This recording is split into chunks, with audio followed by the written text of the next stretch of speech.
Good afternoon, everyone. Happy Wednesday.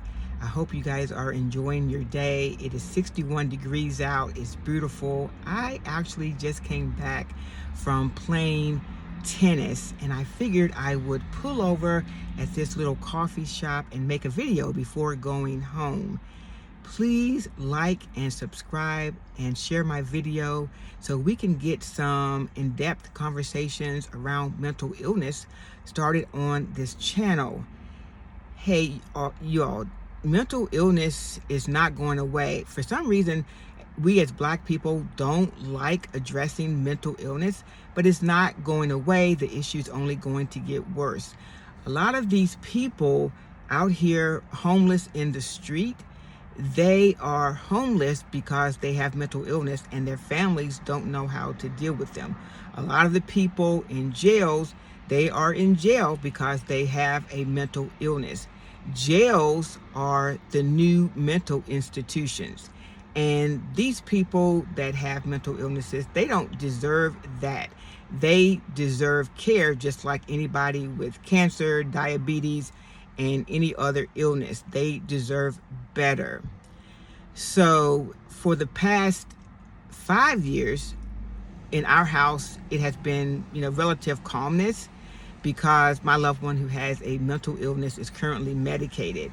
So we've been able to travel. I've been able to travel for work and not having to worry about chaos at home. I have, for the past 5 years, been able to not only travel to work, but our family has gone on vacation. I love going to the beach. We've gone to the beach a couple of times. In 2025, I was able to go to Greece for a week. In 2022, I was able to go to Egypt for about a week and a half. In 2025, I went to the US Open. I'm a tennis fanatic, so that was really a fun experience in New York. In 2024, my husband and I went to Aruba.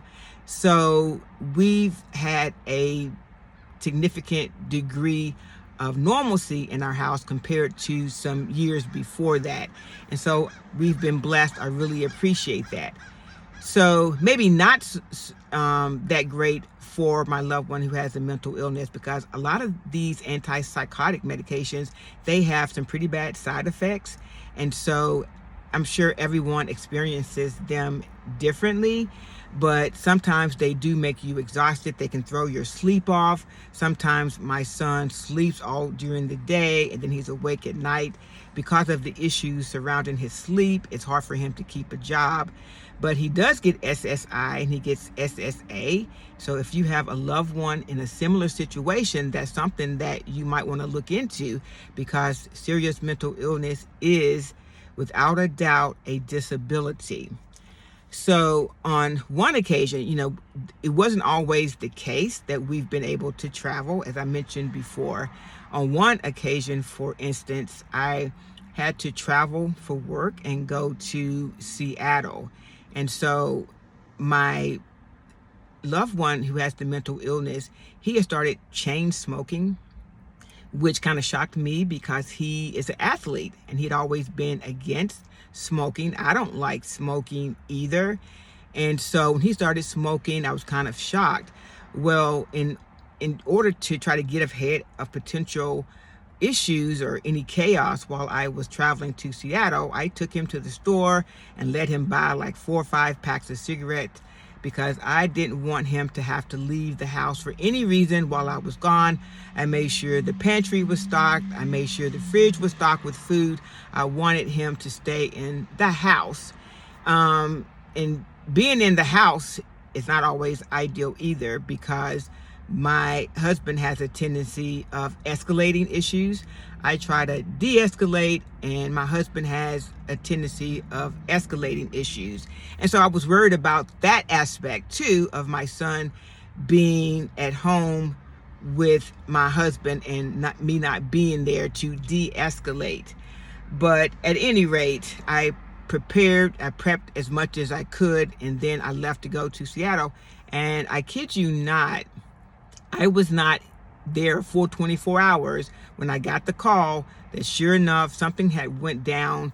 I'm not sure of all the details because I wasn't there, but two nurses from a facility, I'm sorry, a community-based facility called my husband to let them know they were going to stop by. They wanted to check on my son, see how he was doing. And when they got there, my son became belligerent. He was not happy about them being there. He didn't want to talk to them. One thing led to another. Again, I don't know all the details because I was not there, but that was another one of those occasions when my son ended up going to jail. So this might sound really weird, but when I got that call that he was in jail, believe it or not, I actually felt like I felt a little bit relieved. And yes, that does sound weird, but here's the thing. At least I knew where he was, and I knew that he was relatively safe. I knew he wasn't out there in the street, and I knew that he wasn't hurt. So, I was just able to relax a little bit and then, get home and then get to the bottom of it, and get him back home again. But anyway, like I said, for the past 5 years, we've been blessed, and we've been able, as a family and as a couple, able to travel and do things. So having said that, I also want to add, a lot of these antipsychotic medications, they have awful side effects. And so it's been good for the family that we've been able to, have some calm, but not so great for the person that has the illness, because then they have to deal with those side effects.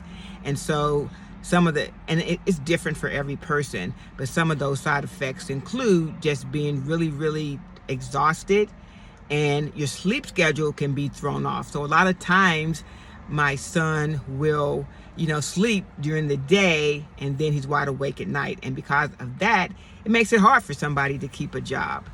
So anyway, I just wanted to come on and say that we can travel now, and we can travel. Actually, I'm going on a cruise next month. And so my son won't be on probation starting later on in this year, in 2026.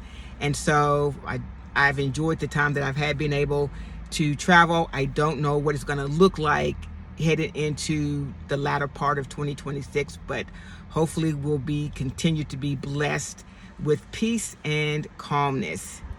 So I am going to end this video right there. I hope that you all enjoyed this piece and will join me again for my next videos, where I am going to talk about give a little background information on the history of mental illnesses, how we got where we are today. So until that time, be blessed, and hope you have peace, and I will talk to you next time.